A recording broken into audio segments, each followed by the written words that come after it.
Virgin ka, gaano ka kadalas magtabas ng damo? Ikaw uling kinain, ano nga? Ano ba yan? Tiyo Bray? So nandito ako ngayon sa Las Piñas at ito nga pala ang paborito niyong tiyo, si Tiyo Bray. At kasama ko ang isa na naman sa naggagandang mga model. Pangalan niya ay? Main Eugenio. Yun, Main. Sa wakas, so madami nag-request sa'yo. Ano ba yun?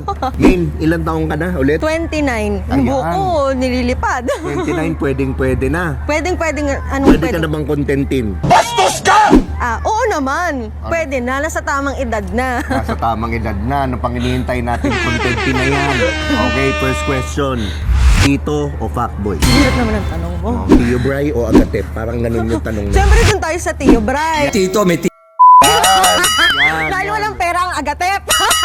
Ay, uy, madaming revenue yun, yung Agatep na yun. Hirap yun. Pero aside doon, ano pa? Bakit Tito? Bakit Tito? Siyempre pag Tito, marami ng experience yan. Yummy na yan. Kaysa dun sa mga katulad ni Agatep, wala pang alam yan. Pasimula pa lang, di ba? Tapos Ayun. gagastos ka pa ng pera. Maganda yung ako yung pinagkakagastosan. Yan. Tama, o, narinig nyo. Gusto daw niya, ginagastusan siya. So, ayusin yung mga buhay nyo, mga tiyuhin. Second question, kung mananahi ka, paano may papasok yung sinulid sa karayom? Didilaan mo ba muna bago mo ipasok sa butas o diretso pasok? Siyempre malinaw ang mata ko, diretso pasok na.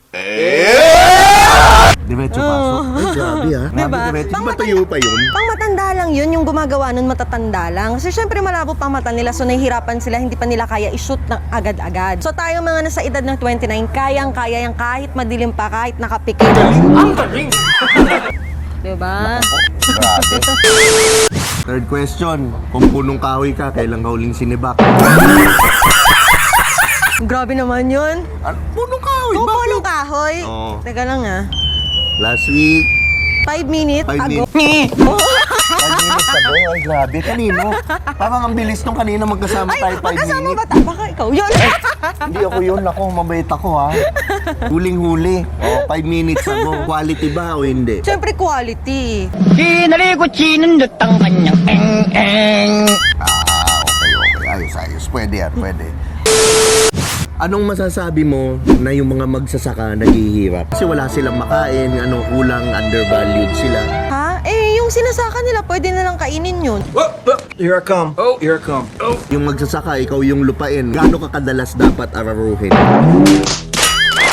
Siyempre, may tamang araw, may tamang oras. Hindi pwedeng araw-araw. Siyempre, masisira ang ating palay, di ba? Dapat may pahinga din, kaya dapat inaalagaan yan. So, siguro tingin ko sa isang buwan, okay na yung once a week. Hindi, wow. Pwede na, medyo Diba? yung kadalas yung para tumaba yung Lupa, Yan, di ba? yan. Para din, may thrilling din sa magsasaka, di ba? O, may thrill yun. Tama. Ano ka, chicharon o crope? Siyempre, dun tayo sa legend, chicharon tayo. Okay, kung chicharon ka, kailan ka huling kinain? Ha? Kailan ka huling kinain? Ano ba yan? Tiyo Bray? Teka lang. Kahapon. 10,000! Sa Shopee.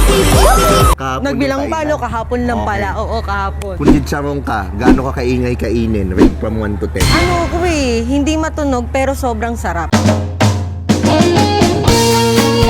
Oo, ganun yun Okay, di ikaw ba? kinain ka, kinagat ka ngayon. Oo. No? Pagkagat sa'yo, ano sasabihin mo? Ako magsasabi? Oo. Ano mo pa ba? Yeah!